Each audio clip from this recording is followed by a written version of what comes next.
Bienvenidos pues a esta temática que vamos considerando, en particular en este quinto domingo de Cuaresma. El tema que nos ocupa será el Evangelio según San Juan, capítulo 12, versículos 20 al 33. El texto nos dice: en aquel tiempo, entre los que habían venido a celebrar la fiesta había algunos gentiles. Estos, acercándose a Felipe de Bethsaida de Galilea, le rogaban: Señor, quisiéramos ver a Jesús. Felipe fue a decírselo a Andrés, y Andrés y Felipe fueron a decírselo a Jesús. Jesús le contestó: ha llegado la hora de que sea glorificado el Hijo del Hombre.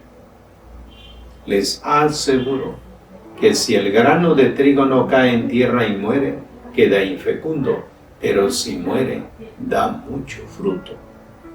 El que se ama a sí mismo se pierde, y el que se aborrece a sí mismo en este mundo se guardará para la vida eterna. El que quiera servirme, que me siga, y donde esté yo, allí también estará mi servidor. A quien me sirva el Padre le premiará.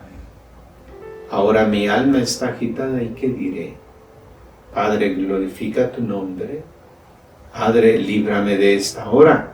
Pero si para esto he venido, para esta hora. Padre, glorifica tu nombre. Entonces vino una voz del cielo: lo he glorificado y volveré a glorificar. La gente que estaba ahí y lo oyó decía que había sido un trueno. Otros decían que le había hablado un ángel. Jesús tomó la palabra y dijo: esta voz no ha venido por mí, sino por ustedes.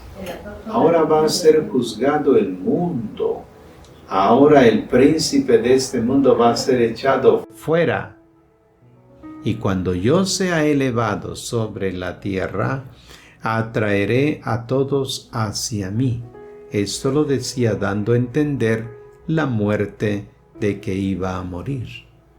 Hasta aquí el texto del Evangelio que nos ocupa en este quinto domingo. Bien, entre los peregrinos llegados a Jerusalén para la Pascua se encontraban algunos griegos, dice el texto, quienes, habiendo oído hablar de Jesús, manifestaron a Felipe pues el deseo de verle. Felipe habló con Andrés y ambos refirieron al maestro pues la petición. El hecho en sí parece banal, pero si el evangelista lo refiere es que tiene un mensaje pues importante que comunicarnos. Pero uno se pregunta: ¿y quiénes son los griegos? Con este término se indicaba a los paganos que simpatizaban con la religión judía o que se habían convertido al judaísmo. A pesar de no ser hijos de Abraham, eran estimados y queridos por los israelitas, que veían en ellos las primicias de aquellos pueblos y de aquellas naciones que, según las profecías, un día llegarían a Jerusalén para ser instruidos en los caminos del Señor. Jesús se refería a ellos cuando poco antes había afirmado: tengo otras ovejas que no pertenecen a este corral, a estas tengo que guiarlas para que escuchen mi voz y se forme un solo rebaño con un solo pastor. He aquí ahora pues a las otras ovejas que se acercan a él pues para recibir el evangelio. Habían subido a Jerusalén, dice el texto. Habían recorrido, por tanto, un buen trecho del camino espiritual antes de conocer a Jesús. De sus padres habían aprendido a adorar pues a los ídolos, pero apenas descubrieron al Dios de Israel habían abrazado la religión judía, deseosos de participar de las bendiciones prometidas a Abraham. Habían subido a Jerusalén para celebrar su nueva fe, pero quizás también para descubrir cuál era el siguiente paso a dar que Dios esperaba de ellos. En lo último de sus corazones percibían seguramente no haber llegado todavía a la meta última a la cual les llamaba el Señor. Su inquietud espiritual se hacía patente pues en la necesidad de ver a Jesús. Sí, no se trata de una curiosidad banal, ni del deseo frívolo de encontrar pues la estrella del momento, de conocer a quienes todos buscaban porque habían reanimado a Lázaro. En el Evangelio de Juan, el término ver significa penetrar en lo más íntimo de una persona. Es este el significado, pues desde el prólogo del Evangelio, cuando Juan declara: nosotros hemos visto su gloria. Juan 1:14. Quiere afirmar pues su pertenencia al grupo de aquellos que habían comprendido quién era Jesús. A estos griegos no les interesaba qué rasgos tenía Jesús, cómo se vestía o cómo se comportaba. Lo que querían era descubrir su identidad y saber si él podía dar un nuevo horizonte a sus vidas. Los griegos no van directamente a Jesús, pasan a través de sus discípulos porque este es el único camino.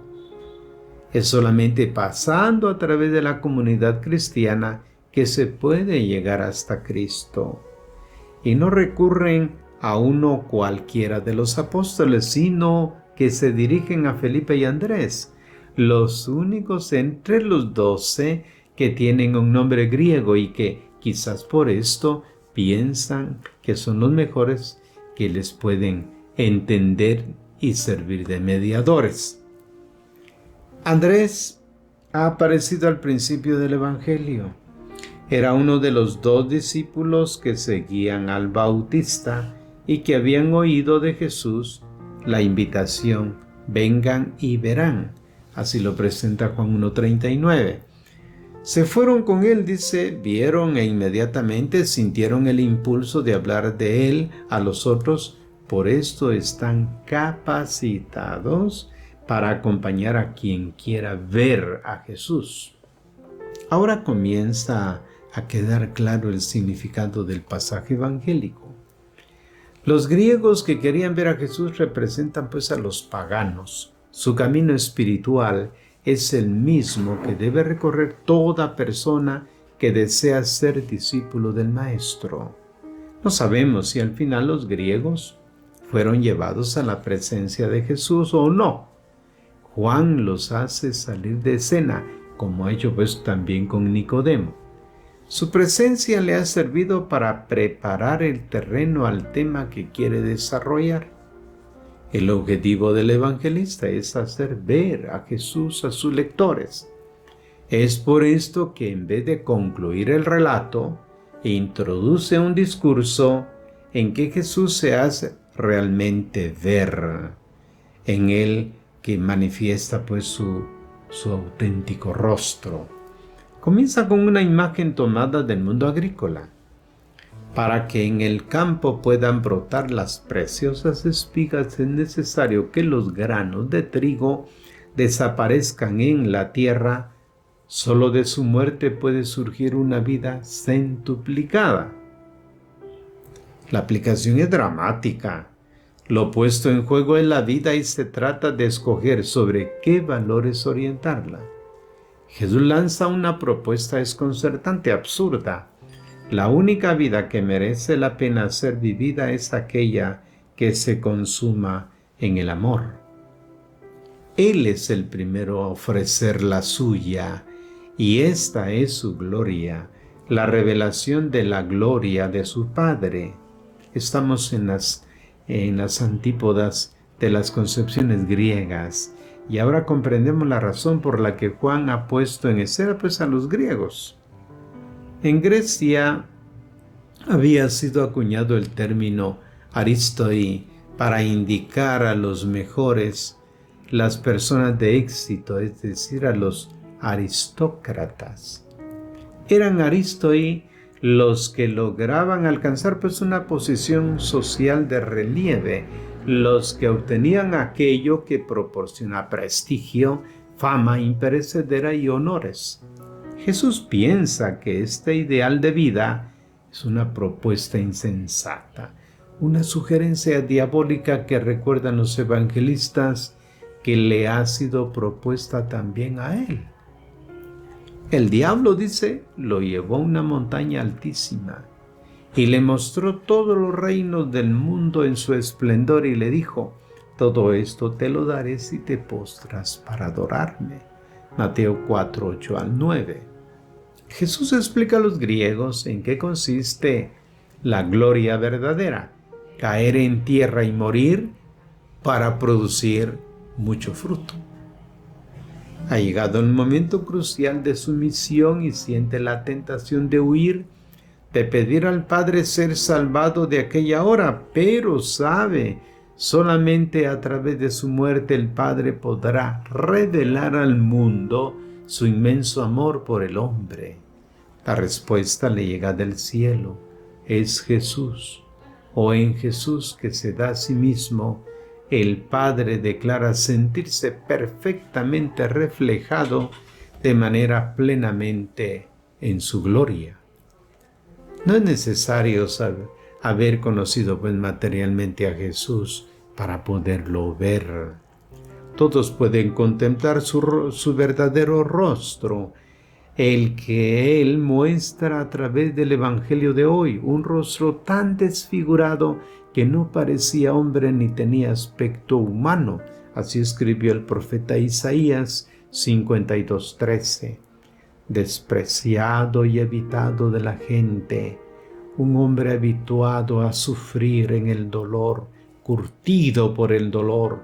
Al verlo se tapaban la cara. Despreciado, dice, lo tuvimos por nada. El cántico del siervo sufriente en Isaías 53:3.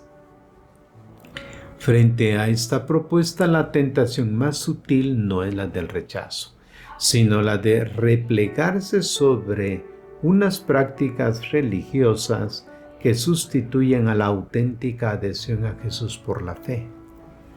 Recitación de oraciones o participación a ritos, celebraciones, sí, parecen decir algunos, don de la propia vida, lo menos posible y solo tras muchas perplejidades y dudas. El rostro que Jesús muestra a todos los griegos requiere un compromiso total. Su propuesta es escándalo para los judíos y locura para los griegos, y sin embargo, solamente quien como él muere por los hermanos es un hombre que ha vivido su vida plenamente según Dios. En este domingo, pues tal como nos lo presenta el Evangelio, pues se considera el momento de la manifestación del Hijo de Dios a los extranjeros. Los extranjeros son los griegos, pero que representan el paganismo. También nosotros, pues al acercarnos a Jesús, observamos esta toma de decisión de Jesús, que va a entregar su vida y nos va a decir en realidad que si el grano de trigo no cae y muere, pues no da fruto. Y también a la hora de enfrentar la muerte, dirá: Padre, ¿qué te voy a pedir? Que me libres de esta hora. Para esto he venido. Y lo repetirá en el capítulo 18 cuando sea el momento de la aprehensión de Jesús, en el momento en que Él va a decir: para esto he venido. Esta es la hora de la redención. Pues bien, entonces los cristianos vamos también tomando nota de esta valoración que se hace en el Evangelio de la propia entrega. Los discípulos, pues también siguiendo al Maestro, tenemos que tener la certeza de que si vamos a acercarnos a la muerte no es para la destrucción, sino que es para dar fruto abundante. Y que cuando llegue el momento a asumirla también como la asumió Jesús. Para esta hora he venido. Estamos ya pues ya cerca de la contemplación del misterio de la entrega de Jesús a la muerte, pero con la espera de la gloriosa resurrección. Ánimo, vamos caminando pues hacia el Triduo Pascual, y es lo que nos ocupa en esta siguiente semana para poder vivir ya de lleno el encuentro con el resucitado. Gracias pues por su atención.